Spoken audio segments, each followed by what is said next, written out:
somewhere right around here. What? In case you guys haven't heard, and we discussed a little bit of this when we started to see some fishiness, what was that, a week ago, I think? Or 2 weeks ago?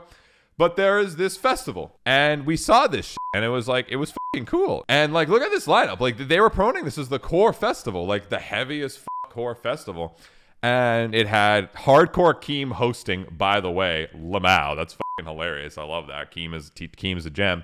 Which I was like, what? And then it was, it made sense because of the Browning was headlining. But like, the Browning, Impending Doom, Slaughter to Prevail, Left to Suffer, 10 Seconds of Life, and then a bit of smaller bands. But not really. That's like Ethios, Dead Awake, a lot of bands. That's just one day. So this was announced, and there was some sketchy shit happening, what we read on last time, and it has developed way more. But what we read of last time was essentially just the promoter of this festival was hitting up some of the small bands and saying, hey, you're not selling enough tickets. We're going to kick you off if you don't sell enough, which is dick, right? It's dickish if you don't have that. So that's where it kind of left off, right? And then we delved a little further last time, and we ended on figuring out that the actual venue they were going to play was literally, and let's see if I can find it again. It's that. Right beside the gas station. It was the fucking fields somewhere right around here. And it was like, hello? Like, that's it. It might have been that space. It might have been that space. All I know, it was right beside the fucking gas station a little bit further, but there's no space. It's hilarious. We saw that and we were like, what the fuck? Right? Like, where is this going to be? This makes no sense. Right? Because look at this festival. This is huge. Like, how the fuck are you going to fit this many bands here? It was literally going to be this fucking space right here. That's where they advertised it. It says it on the fucking flyer. Like, that's not fake. So that was another like red flag of like, yo, this is some sketchy ass shit, fam. You can't fit these bands in here, right? So from there, you guys know the Browning's on here. I actually watched Johnny's podcast. He's a great dude. His podcast doing great. You should watch it. It's Burn This World, I think. Watch it. It's a great metal podcast. He talks about industry stuff. And I'm going to paraphrase a few things. Apparently with his experience with the Browning, promoters were hitting him up and saying, like, hey, we want this festival. And apparently it paid a pretty penny, which is surprising. Look at all these fucking bands. This festival has to pay all these fucking bands. Maybe not the local bands, but they got to pay the big names. What's the fucking venue cap? Like, how much Mother Nature can fit in a fucking tree? Like, where the fuck are you gonna get capacity? Like, there is no capacity here. You're gonna hang out on top of the fucking truck in the gas station. Like, where the fuck are you gonna get the capacity to even be able to sell more tickets? It just doesn't make sense. Now, also listening to Johnny, they actually gave down payments at least to the Browning for some starter expenses. So that I was like, wait, what? It's confusing because you're like, well, where the fuck are they going to get the cash back? Because as soon as you think of something like that, you're like, you're getting scammed. Number one thought I had was these bands are not getting paid at all. They're going to go there. They're going to sign some shitty random contracts, and they're going to go there. They're going to play, and the promoters are going to pocket all of the money from the people signing up for this festival, and then that's it. The bands are going to be in debt. So I was surprised, at least for the Browning, Johnny saying that they actually got some down payment. Like, okay, so I guess the promoters actually have just money. Like, they have money to spend, and they thought their return was just going to be mad crazy from this festival. So that's the start again, because it's like that's my first. You're not going to get paid, but apparently they got at least a down payment, which was something. So moving on from that, apparently some of the bands that are on this lineup never even knew they were on this festival, confirmed, or even got reached out to. Yeah. And the bands are like, we're not on this fucking festival. They just threw their fucking name on there. Again, super sketchy, doesn't make a lot of fucking sense, and it just is very unorganized. Now, it's really Now, a big problem with this is people paid already. They paid for tickets for this shit. And then some of the local bands were copping out. I know some of the bigger bands that were going to go were leaving because of the shadiness and all this shit.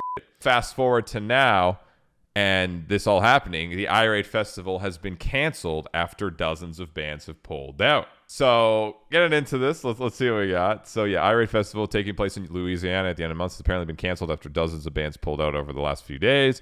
The venue that the festival was seen to take place at has confirmed the cancellation, although there hasn't been an official announcement from the event itself. So yeah, don't worry, yo. If you paid, you can still show up and, you know, you can hang with the promoters. I guess. About 38 performers have pulled out from the festival, including Left to Suffer, Last 10 Seconds, Born Anew, and Boundaries, among other. Additionally, Hardcore Keem, who was set to host the 3-day, confirmed that he's no longer hosting it. Well, yeah. So not only, like, this is a compound metal drama get fucked situation. So we got, you know, shady shit, people getting kind of scammed, what's going on, bands not knowing what's happening, people buying tickets being lied to. And to top that all off, not with the sprinkles yet, but with just the icing, sprinkles are coming later, some of the bands, or at least one of them specifically, had various SA allegations against them over the last several days. That just yeah, they're just on the festival and there was nothing about it. They were just hanging out. It's just, of course, you know what I mean? That's how that's the metal scene. Yeah, we got to add the allegations somehow. This is the event addressing this. This is a weird way that they're putting it. This sounds like a band saying this. Problem is, when people start digging up dirt just to hurt people, it really ruins a good thing. Irate Festival was supposed to be a good thing. And now it's turned into a battle of who can hit the hardest. It was supposed to be good. You guys ruined it. You guys ruined it all. It's all your fault. It's all your fault. Something we could have saved for the pit. You don't want to be saving SA allegations and SA things in the pit, fam. You might want to watch your wording there. Jesus fucking Christ. The most important thing we are dealing with right now is the allegations of... That's not the most... I mean, that's an important thing. Bro, your festival doesn't exist and you're playing beside a fucking gas station on trees. What the fuck? Yeah, the pit at what? Pump number 3? I can't with that, dude. Wait, one of the band members who was set to play at the festival and who also invested in our festival. What? He backed some of the festival money he paid for his band to be there? What the fuck does that mean? He has been immediately been removed for our Tours Fest and no longer have business ties with him. I don't know what the fuck this all says. You ready? I'm going to fix this real easy. And I don't even work in PR. You ready? Band has allegations. They have been removed immediately from our Tools and Fest, no longer have business ties. Why didn't you just finish there? It's like one sentence. It's so simple. You have a lot of other shit to fucking deal with. You could have at least said that. It's like they still say it. They just are like making excuses for the dude. Like, okay.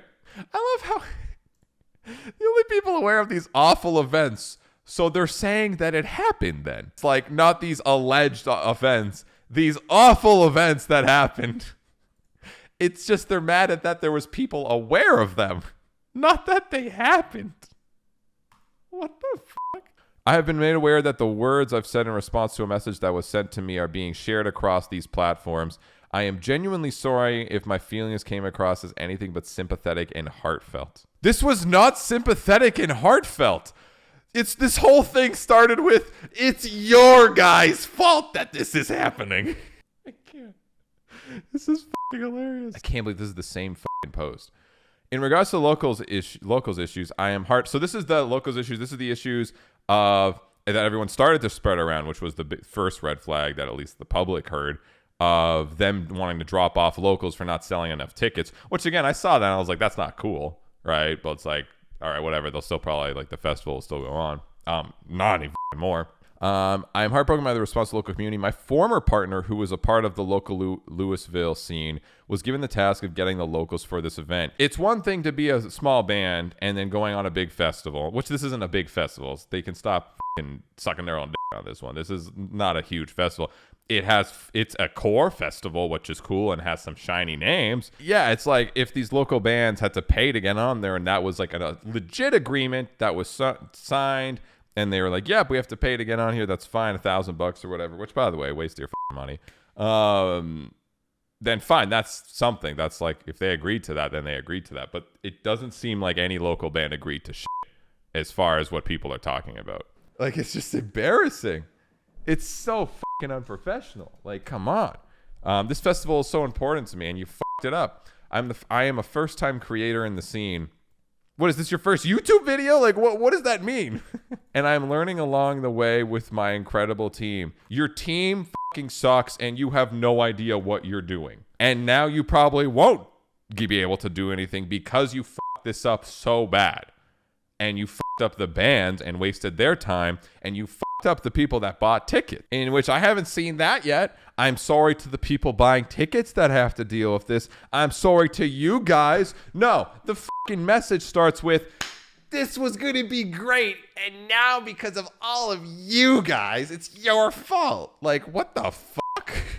Again, I'm sorry for the confusion, the drama, the strained relationships, and the stress this has caused. Please take this as my heartfelt apology. This was pathetic. The only thing you said sorry for was to the victim, in which you kind of counteracted by saying, we have to take away the band now because you guys are complaining. Sorry to the victim, though. The fuck? The venue where the festival was taking place, MG's Primetime Cafe, confirmed earlier today. Cafe? Where the fuck's the is it actually the gas station? So this is apparently where the festival was.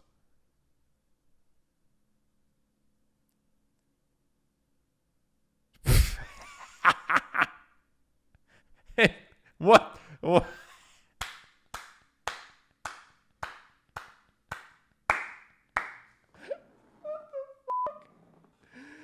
is this a festival? How is this fit a fucking festival, dude? It is where we were saying, where the trees are.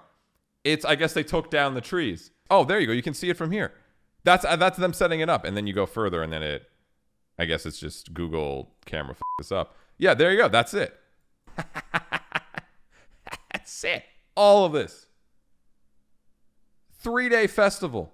Yeah, the neighbors over there are going to have a fucking blast through the trees. So this is fucked out. Okay, so now you guys ready? This is the sprinkles. So this is all fucked. There's a band that got canceled. They're playing in a fucking Wendy's parking lot, basically, or literally a gas station parking lot. Bands that aren't even on there are saying they're on there. People are leaving. And here's the sprinkles. Latest Irate Fest drama. Venue announced it's canceled. Promoter won't issue refunds until it's officially canceled and wants to relocate. Let's say this happened, first of all. You guys would be boiling, and it would be horrifying, and there would be no space for anybody. There would be now noise complaints everywhere. The festival literally would have been fucking shut down within 30 minutes. Apparently, you weren't allowed to park across the street or any of that shit. You guys, the ones who paid fucking tickets, which, how expensive was this, by the way? $60 for a single day, $150 for the weekend. That's the sad part, is this was a cool fucking idea for a festival. I am glad, again, I don't know the situation, just from listening to Johnny's podcast, that he at least got to cover some of his expenses, because that dude was going out there and he apparently got a down payment. I don't know if every band that was going to do it got a down payment, because you guys got to understand, bands are traveling, you got expenses, you got to buy merch, you got to do all this shit, right? So I hope every band didn't lose money on this, at least. It's sad that the fans got fucked, right? I don't think you guys are going to get refunded. Just based on past experiences of shady shit like this, I don't think you guys are going to get refunded. I hope you do, though. Last statement.